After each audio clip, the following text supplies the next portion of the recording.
জুলাই আন্দোলনে জামাত শিবিরের একজনও মারা যায়নি বললেন আব্দুল ওয়াদেদ ভূঁইয়া। দেখুন, জুলাই আন্দোলনে জামাত শিবিরের একজন লোক মারা যায়নি, আত্মহুতি দেয়নি, সংগ্রামে আসে নাই।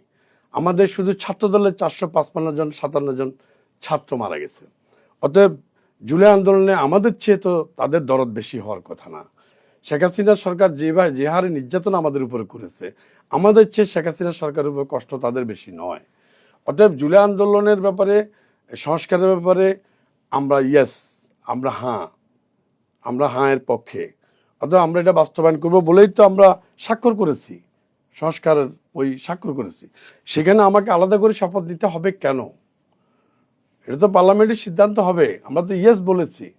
অতএব আমরা এখানে মানে শপথ না নেওয়া মানি যে আমরা সংস্কার জুলাই সনদ মানবো না, এটা না, এমনটা না। আমরা জুলাই সনদ মানি।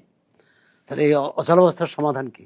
অচল অবস্থা তো আমি দেখছি না, আমি কোনো অচল অবস্থা দেখছি না। জুলাই সনদ তার গতিতে আগাবে এবং জুলাই সনদের প্রতি যথাযথ সম্মান রেখেই আমরা আগাচ্ছি। আসলে এখানে জামাত ইসলাম একটা ধূম্রজাল সৃষ্টি করতে চাচ্ছে। তাদের মেজাজ মাথা খারাপ হয়ে গেছে। তারা মনে করছিল ক্ষমতা আসতে না পেরে তারা মনে করছিল এইটাই সুবর্ণ সুযোগ জামাত ইসলামের জীবনে।